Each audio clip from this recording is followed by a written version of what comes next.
Yeah, g'day, it's David. Simple yoga class. This is me out at my favourite spot. I'll let you have a look again. This is a little bit different spot today. This is out at East Point here in Darwin.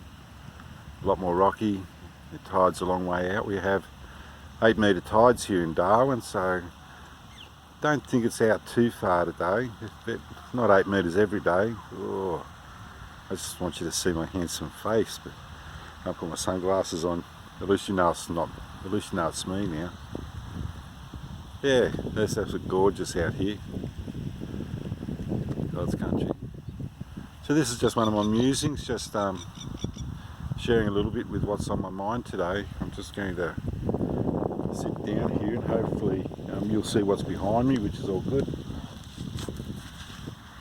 Oh, there we go. Oh, you can still see me. That's good. Oh, that's not too bad. So what I wanted to talk a little bit today was about happiness, because everyone's talking about finding your happy place. And last Sunday I had a most wonderful experience. I was walking up here through the botanical gardens and just had a moment of euphoria. It was just bliss. It was just, I just felt so happy, and I really want to share a little bit about what happiness means for me. And the trouble is today I'm not feeling that happy, and the reason I'm not feeling that happy is I'm a bit hungover today. And one of the things that I've realised as I've got older, and I'm a really slow learner, one thing I've realised is that drinking alcohol doesn't make me happy. There's a time when you're enjoying the beer and you're having a chat and you get caught up in the moment and you have too many, and then usually for me I start to feel crap, and I think that's a good sign. That's my body telling me that this is not such a good thing. And I think happiness is a bit like that. We can do the things that are easy and think that that's going to make us happy. And it doesn't work that way from my experience. What works for me is to find happiness. It's like being able to run a marathon. You've got to put the work in. It just doesn't happen. I think we're born naturally happy. A little baby is born happy, and then it goes through a period of its life where it starts to realise its own self-identity, and with that becomes unhappiness. And then over our life we let go of that identity that we think's us, and we start to let go of everything, and we can come back to a happy place. I'm reading a beautiful book at the moment. It's Matu Ricard. It's about happiness, and he's got some wonderful sayings in there. It's a wonderful book. I really, really highly recommend it.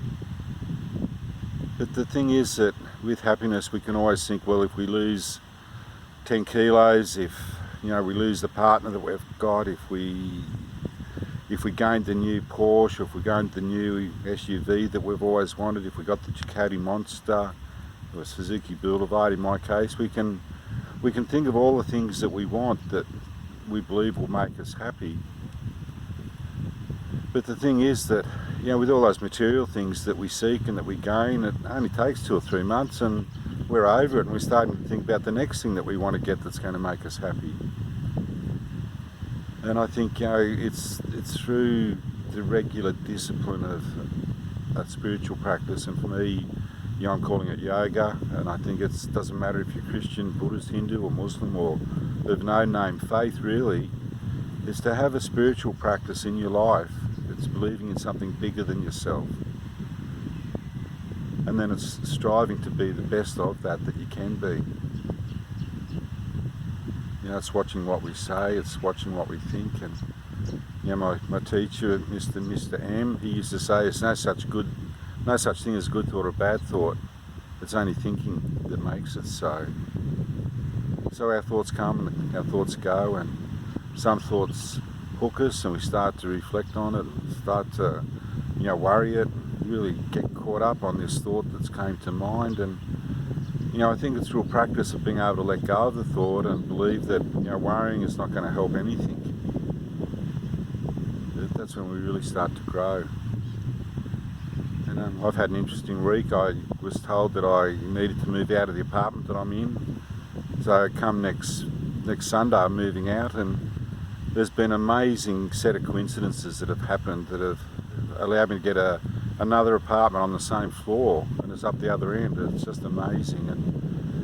And I think if we believe that everything's all about us and you know, we're the centre of the universe, we start to think, well, everything that happens to us is because the universe is against us.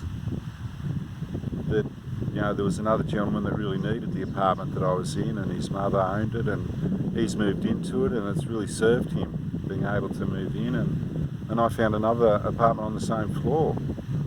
And I don't think I'll be as happy because I'm on the west side of the building, so I'm not going to get that beautifully northern sun. So there you go, I've already set myself up to be unhappy just because I'm not going to get the sun where I want it. And that's what life's about, isn't it? You know, we keep thinking, oh, that's going to make me desperately unhappy. You know, if only our kids would start to do this, or if your wife would do this with you, and, you know, whatever it might be, you think, oh, geez, if only people could shape up and believe that what I want's more important than what they want, wouldn't that make life so much better? But probably not. You know, to come out here this afternoon, I'm sure my wife would have rather I'd stayed home, but it was important for me to come out and try and get rid of that hangover. Oh God, I hate hangovers. I take 2 pills before I go out just so I don't get a headache. How stupid's that? If I didn't have a drink, I wouldn't have to have the pills. My blood pressure would probably be a lot better.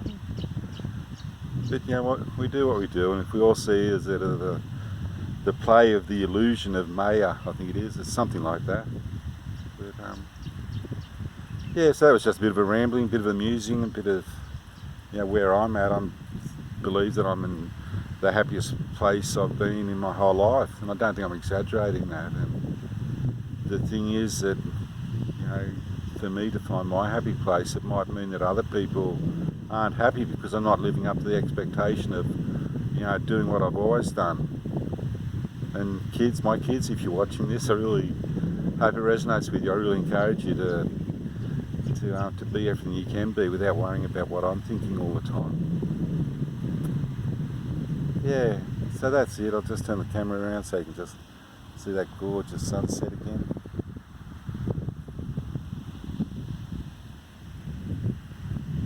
Life's good, we've just got to believe that it's good. So this is me, David, simple yoga class, just some musings from me. Namaste.